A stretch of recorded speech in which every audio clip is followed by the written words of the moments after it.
adalah seorang yang mahir akan firman Tuhan, kitab-kitab. Kemudian di ayat yang ke-27, dan dia sangat berguna. Ya, jadi ada dua kata yang bagus sekali di sini. Yang pertama, ia mahir akan kitab suci. Yang kedua, ia berguna. Nah, kalau ditarik kepada hidup seorang pelajar, berarti Pak Abraham bisa bilang bahwa anak yang pandai dan anak yang berguna. Nah, terus bagaimana anak yang pandai dan berguna itu? Anak-anak pandai itu kan tidak semua orang pandai hal yang sama. Tetapi menjadi pandai dan cerdas, cerdik dalam hal yang kamu miliki atau hal yang kamu punya, itu penting. Jangan bodoh-bodoh blow on bego begitu, nggak boleh. Jadi anak itu harus cerdas, berpikir baik karena terpelajar.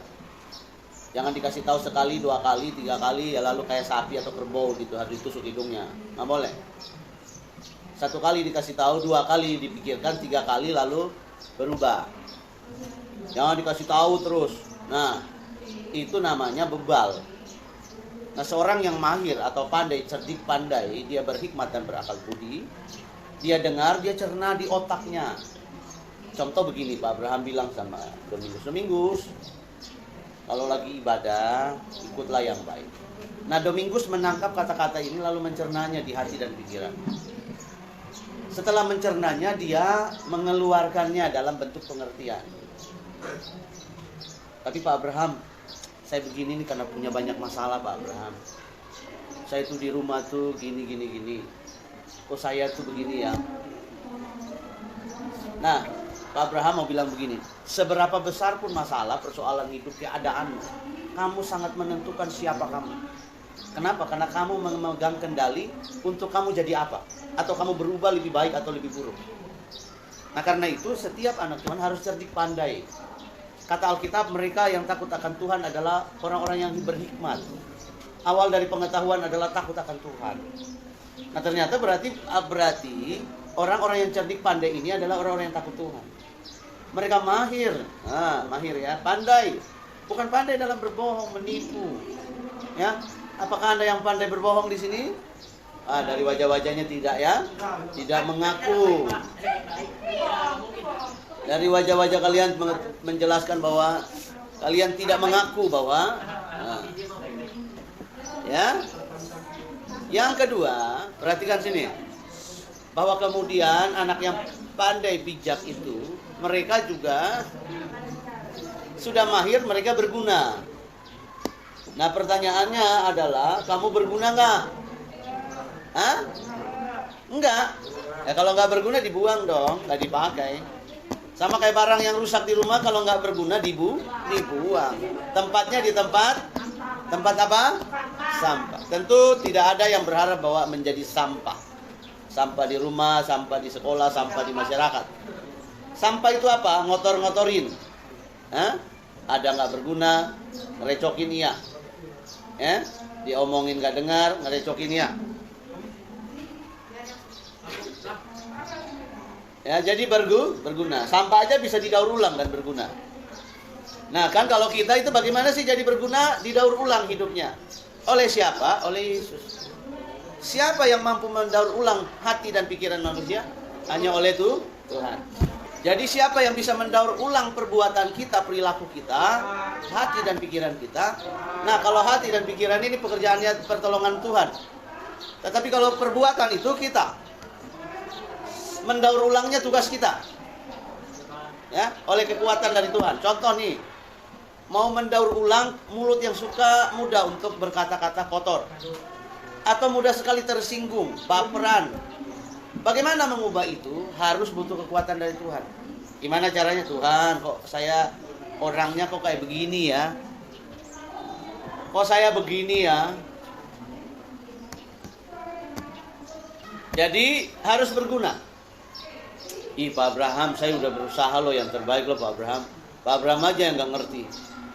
Pak Abraham aja yang gak menghargai itu. Begitu, coba kasih tahu. Kalau merasa kayak gitu, Pak Abraham, di rumah tuh saya udah berusaha loh Pak Abraham. Berusaha banget jadi anak baik. Tapi kok usaha saya kok kayaknya sia-sia tuh Pak Abraham, sakit hati saya. Kalau kamu mau buat baik saja. Karena perbuatan baik itu buat kamu dan buat Tuhan. Kalau berharap orang lain menghargai dan menghormati perbuatan baik kamu, janganlah berbuat baik cuma untuk dihormati. Kenapa? Yesus itu buat baik apa? Kurang buat baik apa? Orang salib dia kok, naik ke atas kayu salib kok. Dipaku tangannya, ditombak lambungnya, dipaku kakinya, dimatiin kok, dipukul, dilempar, dihajar habis-habisan. Kurang baik apa Yesus doain orang buta melihat, tuli mendengar, lumpuh berjalan, mati bangkit. Kasih makan ribuan orang. Kurang baik apa? Oh, kalau kita Yesus, kita udah sakit hati. Orang-orang yang nggak tahu terima kasih ya. Semua yang baik kita udah buat, kok nggak ada terima kasihnya. Dengar. Perbuatan baik itu kamu lakukan karena niat untuk menyenangkan hati Tuhan. Kalau ada orang yang menganggap rendah, menganggap remeh, dan kemudian menganggap tidak berarti apa yang kamu buat, biarkan saja. Itu artinya kamu sedang berguna. Daripada kamu tidak berguna. Paham? Kadang-kadang udah cuci nih, cuci piring, ngelap rumah, ngepel apa. Masih ada aja yang salah. Ini kok kenapa nggak bersih begini? Ini kenapa kok masih berantakan? Kamu kemana aja sih, bermain aja ya? Selalu salah mulu. Hah? Apa? Salah mulu. Memang begitu. Orang yang bekerja selalu salah oleh orang yang menonton dan melihat. Kamu lihat pemain bola kaki, pemain bola, sepak bola, kamu harusnya ngoper ke sana. Wah, nggak dasar lo. Gua dimaki-maki orangnya. Padahal kalau dia yang main, nggak mungkin bagus. Pasti jelek banget. Nah itulah. Jadi kita harus menjadi diri kita sendiri. Perbuatan baik yang kita buat, kita sepakati untuk Tuhan. Jadi ketika orang lain tidak menghargai, menganggap remeh dan sebagainya, kita nggak jadi sakit hati. Contoh nih ya, Pak Bram udah bilang gini, anak-anaknya nggak mau dengar mulu. Kadang-kadang kesel ya, kesel, harus sabarin terus, harus disabarin terus, ya kan? Loh, kamu kalau duduk di sini, contoh nih, saya di sana posisi, kamu ngomong lalu saya gerasa gerusuk di sana ngomong sana sini, enak rasanya, enak. Nggak sakit hati juga sih, tapi kok kayaknya terganggu saya begitu. Domi lagi sakit hati kok Bang. Domi dibuat sakit hati, anggaplah sakit hati itu sebagai obat untuk kamu lebih hebat. Karena begini Domi, tidak semua yang manis itu adalah obat dan tidak semua yang pahit itu adalah racun.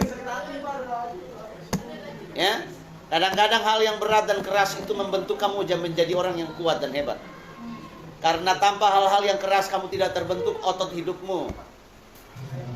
Jadi penderitaan itu kata Alkitab itu baik. Supaya orang jadi rendah hati. Orang mau berjuang. Itu. Jadi banyak orang tidak menghargai usaha mencari lelamu. Biarkan mereka tidak hargai. Yang penting kamu tahu apa yang kamu buat. Hatimu kamu tahu. Pak Abraham termasuk salah satunya loh. Saya udah berusaha. Tapi Pak Abraham nyalain. Gak apa-apa, biarkan saja. Jadikan pelajaran buat hidupmu supaya jadi lebih baik lagi. Iya tapi Pak Abraham gak enak banget Pak Abraham. Benar memang gak enak. Siapa bilang hidup itu enak? Kalau hidup itu enak mah semua orang senang. Tapi hidup itu dengar, hidup itu keras. Orang berjuang melawan hidup, melawan sakit penyakit, berjuang melawan keadaan ekonomi yang susah. Orang berjuang melawan pelajaran yang sulit. Perjuangan semua. Jadi kalau berharap hidup itu enak, gak usah hidup loh. Orang yang punya banyak duit aja bunuh diri kok. Dengar ini. Orang punya banyak duit banyak bunuh diri. Loncat dari gedung. Mati tiba-tiba. Kenapa? Mereka nggak memiliki damai sejahtera. Mereka tidak bisa menerima keadaan. Susah, harus susah. Senang. Biarkan itu. Tetapi kita belajarlah jadi orang yang berguna. Kalau kamu susah, nikmatilah bahwa kamu susah. Kalau kamu senang, nikmati kebahagiaan yang kamu punya. Tapi jangan kemudian begini, waktu kamu susah kamu bilang Tuhan, kamu nggak adil. Tapi waktu kamu senang kamu bilang, kamu nggak manggil Tuhan, kamu nggak bilang Tuhan terima kasih saya senang. Nggak pernah kamu bilang susah kamu ngomel, senang kamu lupa. Sakit hati kamu marah Tuhan, kamu marah orang lain. Waktu bahagia dan terima hal-hal yang baik, kamu lupa orang lain. Bersyukur buat segala keadaan. Maka Alkitab bilang begini, bersyukurlah dalam segala hal. Yang penting hidup itu berguna. Sakit hati ada, buang. Jangan simpan sakit hati. Kebencian ada, biarlah. Buang kebencian. Hiduplah dengan damai sejahtera. Hah? Jangan nanti kamu habis nangis-nangis, oh Tuhan, Tuhan. Besok kamu buat lagi. Omong kosong apa ini?